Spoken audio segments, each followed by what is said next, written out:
I know many of you have already seen the Prime Minister-elect of Italy. Dang, what an amazing, amazing person. So her name is Giorgia Maloni. And I thought, in honor of her, well, first off, we've been talking a lot about identity and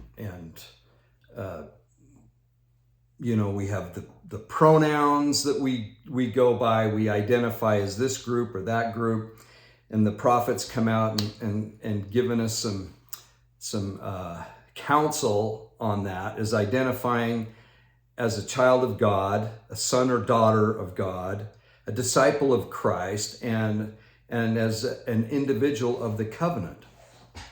That's not exact, but it's close, right? And that's just the basis. Well, hers was God, identity with God, family, and country. Dang.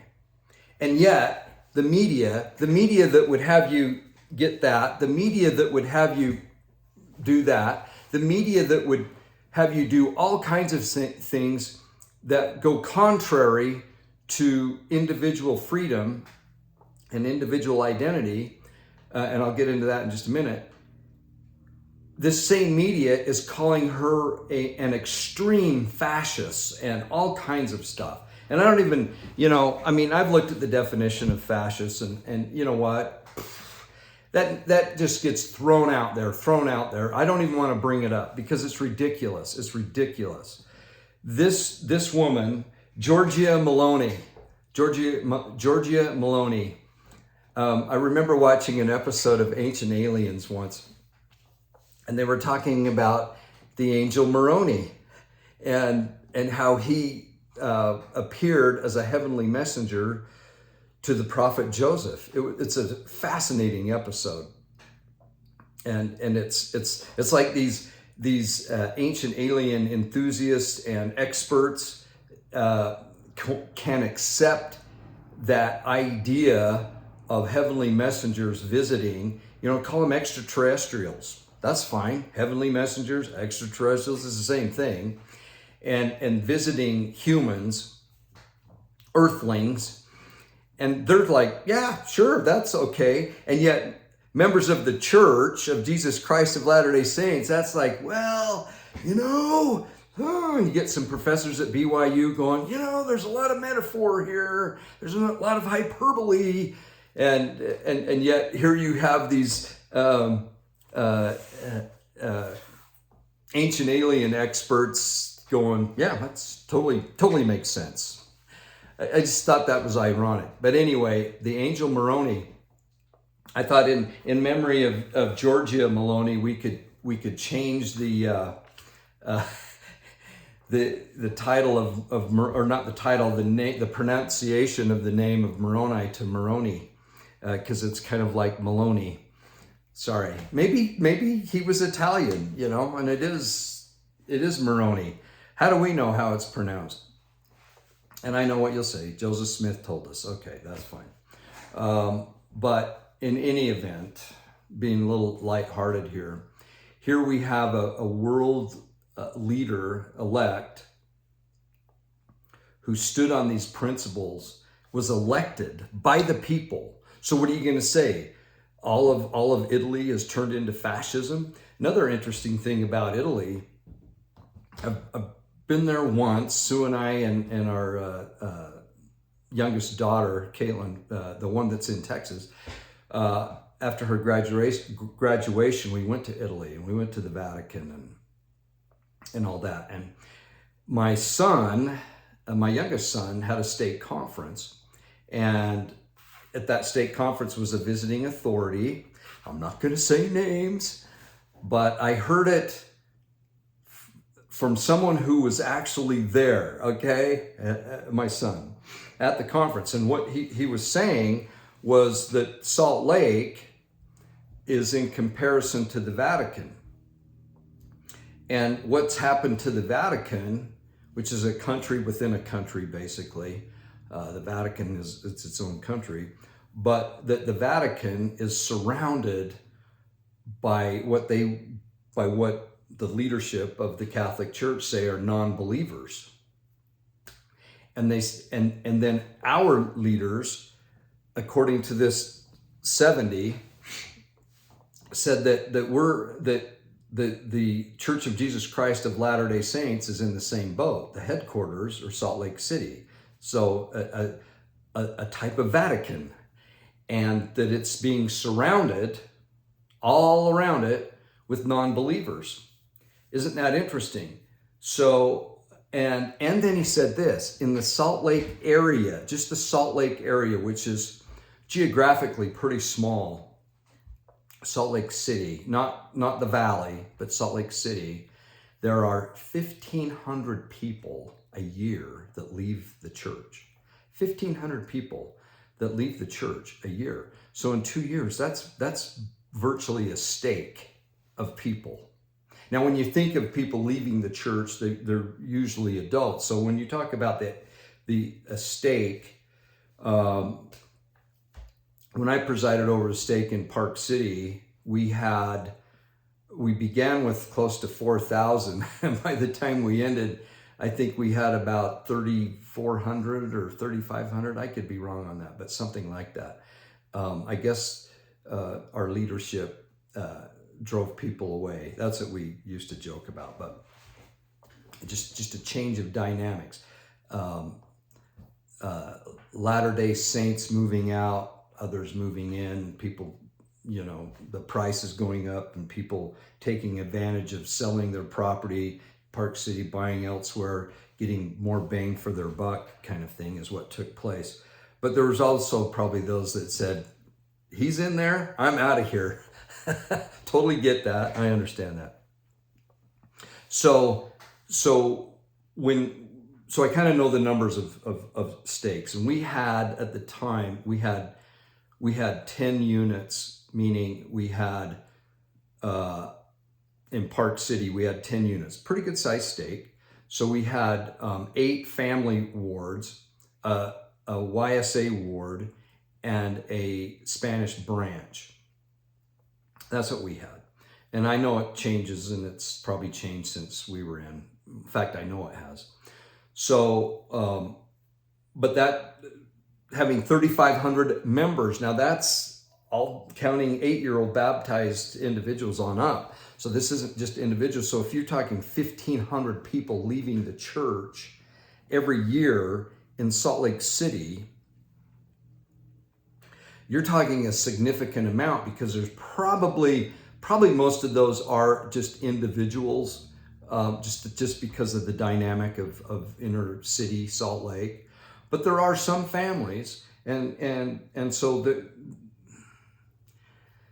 but you're probably talking more about individuals and people of age, that have some age on them, and so. That number is representing a lot of people leaving the church every year. And a lot of members of the church don't want to face that fact that that's happening. So I thought it was interesting that this 70 would actually bring that out and ask people in the church to go visit their neighbors and befriend them. And the other thing that's a big concern, and many of you have mentioned this, and we had state conference and it was mentioned, but the messages come back to church because of the actions that took place of shutting down, meeting together during the pandemic.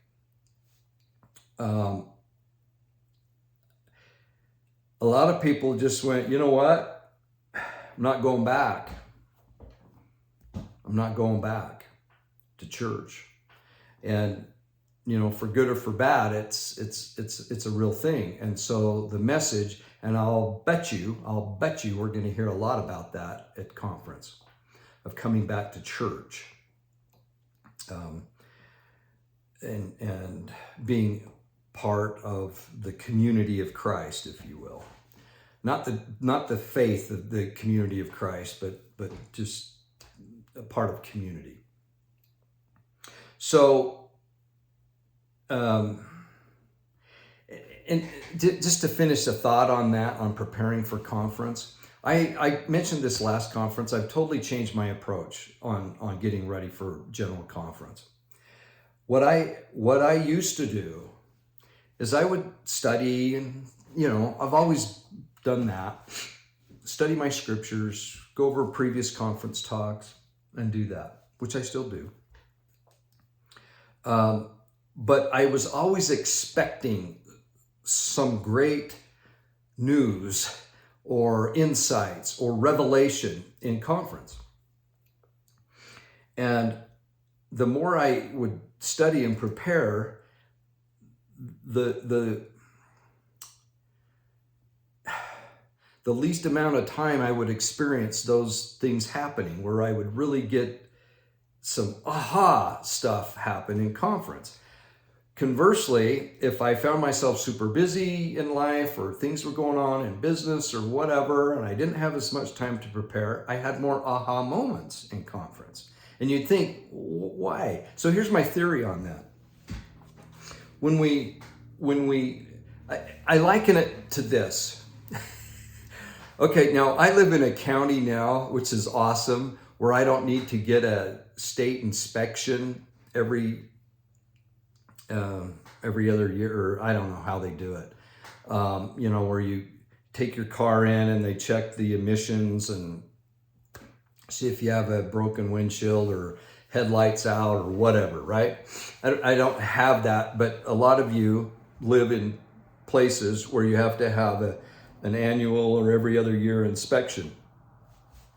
So if you're someone who really likes to stay on top of maintenance on your vehicles, you're going to be checking tread depth on your tires. You're going to be making sure your windshield wipers work. Your oil change is happening. The car's running good, sounds good. A lot of it has to do with sound. You can just tell by sound. You're going to be, tire pressure, and all the sensors that go along with that. Turn signals, the lighting. You're just, if something goes, you fix it because it bugs you. You can't stand things to not be in the right order. and so you go through that. So if you did have to go to an inspection, it would probably just be, yeah, everything looks good, click, boom, and you're off. And it's just like you had to pay a fee. So you were ticked off about that. But as far as you were already aware of everything to do with your car. So there were no surprises, no aha, like, gosh, I had no idea I had to put, oil in this car, or I had no idea that this turbo motor should run on minimum 91 octane and instead of the cheap stuff. I had no idea, that I would need to make sure my turn signals work or anything, or my wiper blades, or, whatever it is. And so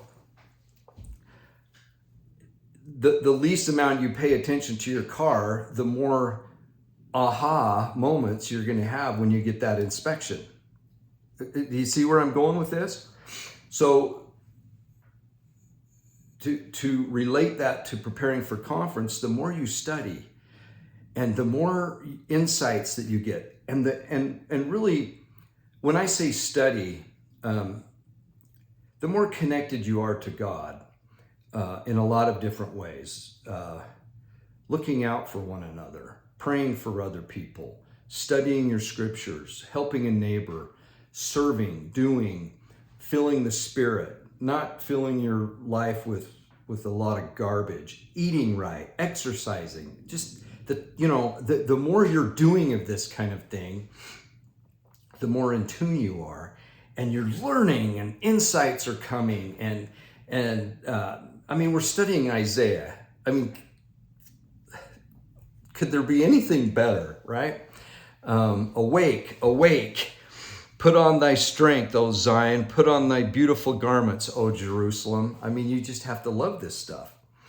So that's chapter 52. So then conference comes, and you're like, I didn't really hear anything I didn't already learn. It's kind of like going to a car inspection after you've already been maintaining and taking care of everything. You get there and there's nothing. It's just like, yeah, you're good to go. Here you go. So what I do, I hope I'm making sense here, but now what I do is I look for the reassuring messages that, hey, yeah, I'm on the right track. He said things, or she said things that I've been thinking about already. And I know in this community of watchers, we do this all the time, don't we? We're like, hey, I was just reading that verse, or I was just thinking about that. And that's what I look for in conference now is more of a, getting my certificate of inspection on my vehicle and going, okay, I already knew everything was good, but or that I have a testimony of Jesus, so therefore I have the spirit of prophecy, right? That's what the angel said to John. I'm a fellow servant, just like you, because I have a testimony of Jesus, and a testimony of Jesus is the spirit of prophecy. It says that twice in Revelation. And so I've learned a lot from that, because it's all about focusing on the Savior and then letting those insights come. It's not like, oh, I'm so glad I'm so good and I don't need to learn anymore from conference. That's not what I'm saying. What I'm saying is that you have another mechanic. You're kind of a mechanic, and they're kind of mechanics, and they go, you know what? Everything looks good on your car. And you go, okay, awesome. I can get my car licensed and registered and all that because I have this inspection, and I already felt like everything was, that I was on the right track and having everything taken care of. That's what I'm talking about. So when we look at conference and prepare for it, I mean, hopefully we've just been doing it all along. And so then when we hear their words, we're like, yeah, I studied that. Yeah, I learned that. Yeah, that makes sense to me. And then I don't think, oh, there's just going to be this thing that's going to tell me something that I've never even thought of. I'm not saying that those opportunities might not come. I just don't look for them as much as I used to. And I used to kind of feel disappointed in a sense with conference. I was like, man, it just seemed like, yeah, and then you get to the idea of, well, they are general authorities, so they're going to speak generally, to everybody. And I think there's some validity to that. But if we're on the same track, and then this is where I want to finish off with identity that Georgia Maloni really, really talked about. Now we have all kinds of groups, and here's the thing that I think we've made a big mistake, that we have validated groups by calling them by the alphabet soup. We have other organizations that have infiltrated big cities, and they're specific to a certain ethnic group, and only their lives matter. I think you know what I'm talking about. And then the alphabet soup group, we have other organizations, and as soon as we do this, well, let me give you a for instance of what. So one of the pronouns now for an individual is they, them. They, them. Now we'll kind of laugh about that and say, well, if you're just a single person, an individual, that's not proper grammar to use a pronoun that's for multiple people, they, them. But when you think about it, and it made me laugh because my dad, when Sue and I first got married, and for quite a long time after, maybe forever, she would refer to, my dad would refer to us as Scott and them. So them was Sue. and then Sue would always say, yeah, them is good and them. And so she started referring her. This is way before the pronouns. So Sue was way ahead of her time. She referred to herself as them because my dad would always say Scott and them instead of Scott and Sue or he and her, or, you know, whatever. It was Scott and them. Pretty funny. And it's kind of come full circle now because we laugh about that when we hear them, they, them. I refer to they, them. Well, you can see why. Because most people now, I shouldn't say most, a lot of people are identifying as a certain group. And when that happens, when you identify as a certain group, it takes away responsibility, takes away individual responsibility. I didn't do it, the group did it. You see how that goes? But also the personal, so it takes away the responsibility, but it also takes away any kind of feel, I think, of accomplishment, of individual accomplishment, because you're doing this as a group. Now, I know that all the sports analogies and I get all that. But the bottom line is this. When it comes to covenant keeping, that was a slight change in the temple. That we individually, or you individually covenant with God, right? Now, some of us have been talking about this for a long time. But you really had to listen careful. In the sealing, these are individual covenants that the individual makes with God, not with the person you're being sealed to. It's all an individual covenant. So therefore, you or me, I'm individually responsible for the covenants I make with God. It doesn't depend on anybody else. Just me covenanting with God. So the identity is me and him. That's the identity. And that's what President Nelson is talking about. So the mistake that we make, in my opinion, and this is within the church, is church leaders recognizing the alphabet soup as a group. You shouldn't do that. Our country was founded on individual rights, not group rights. That's my opinion. I'm not an expert on the Constitution or the Bill of Rights. I'm not an expert on the Declaration of Independence. I've read them, and my understanding is that this all has to do with individual rights. We don't have rights as a big group to do this or to not do that. Individually, we have rights to pursue happiness. We have individual rights to worship the way we want to worship. And so as soon as we put ourselves in a group, it's like I said, the personal responsibility is taken away, but then the gratification or the reward is also taken away of having this individual responsibility. There's a sense of peace with that individual responsibility, I think. So anyway, when we're talking about rights, I think it's a big mistake to recognize the alphabet soup community.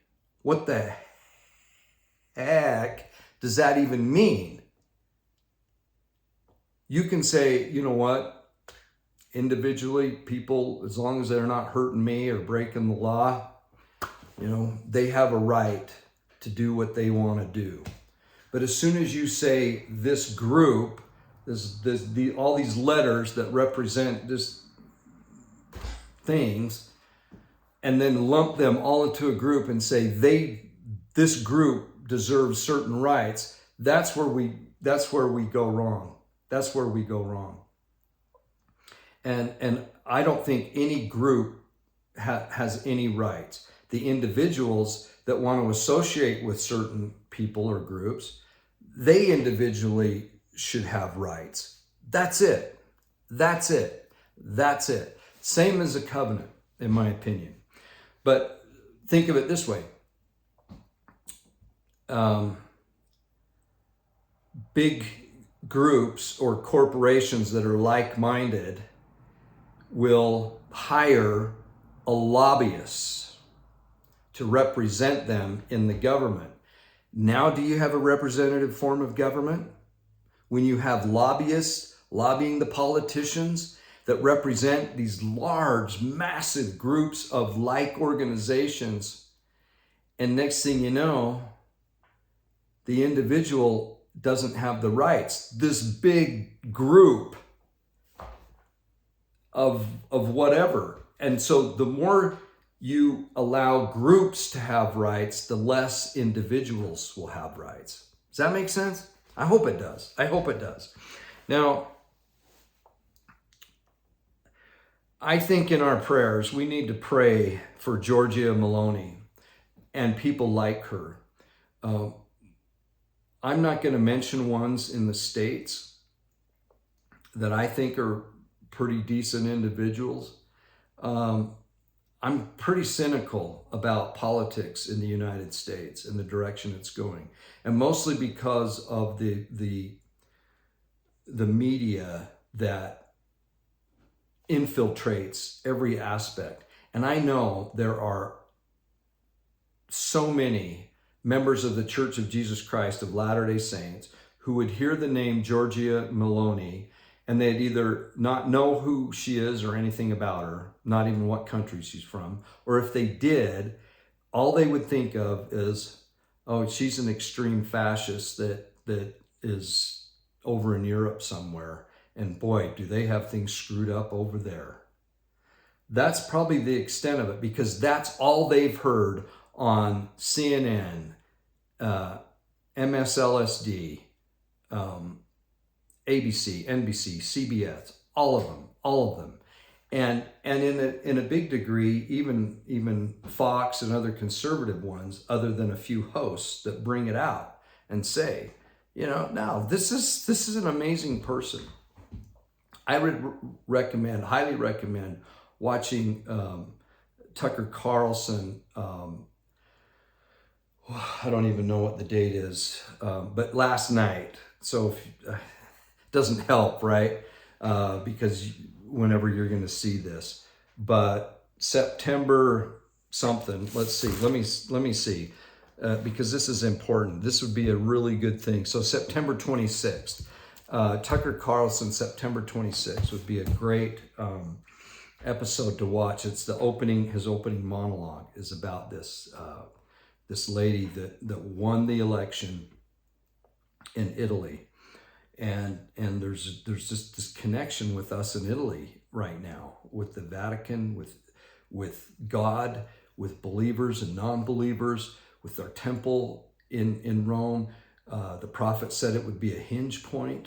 Who knows? Maybe Giorgia Maloni is part of that hinge point of things that are happening throughout the world, but particularly in Italy and in Rome. So there you have it. I feel like I was all over the place, and I apologize. Thank you for all your comments and suggestions. I did want to make this is just way off topic. But I've had enough people ask this question of what I think, or even kind of in an argumentative fashion, saying they disagree. But this goes to the 10 tribes. The 10 tribes. So again, and I've mentioned this many times, but so we have the 10th article of faith. We believe in the literal gathering of Israel and the restoration of the 10 tribes. And that might not be exact, or the lost 10 tribes. I don't know. But anyway, so in my opinion, there's two separate events there. We believe in the literal gathering of Israel. And typically, when we say Israel, we're talking about the northern kingdom. We're talking about the northern kingdom. Not always, but most often. And the restoration of the lost tribes. Now, restoration is interesting because we always say the return, like they're going to return in a body to somewhere. Restoration is a little different, isn't it? It's a little different insight. Restoration, in my opinion, is coming back to the covenant. It's not coming back physically. I know. But two events, same group of people. The gathering of Israel is through missionary work, we'll just call it that, the invitation to come unto Christ. But the bulk of it is family history work, gathering names, gathering history of individuals, making them a real person because they've been identified. They have been gathered.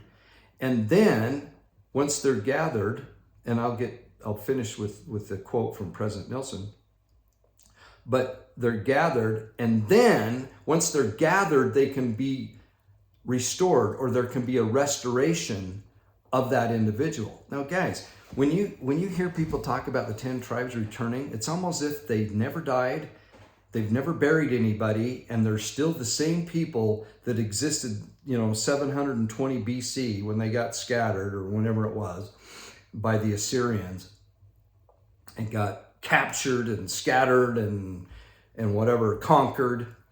And we just think of them as just this group that just stayed the same, and they still have their prophets, and they still have this, and they still have that. Well, let me tell you, they've all died. All those people died.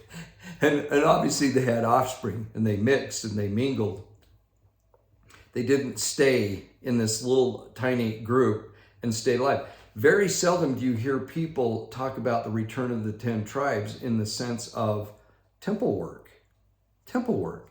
Millions and millions of scattered Israel have been gathered and sealed in the temple. Now, I've mentioned this before, but this is good.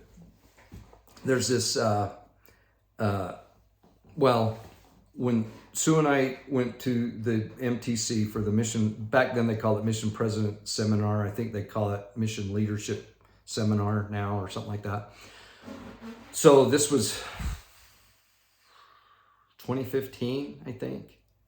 2015, I believe. 15, 16, 17, 18. Yeah, probably 2015. We went down to the Provo MTC as a newly called to preside over a mission. Sue and I went to the seminar. And back then, I believe President Nelson was the apostle that was assigned to preside over missionary work. And he was then just he was Elder Nelson. Okay, he wasn't in the presidency, wasn't the prophet. He gave a talk, and I wrote down notes. And in that talk, he said, you as a couple are to preside over a mission, and your main objective is to gather scattered Israel.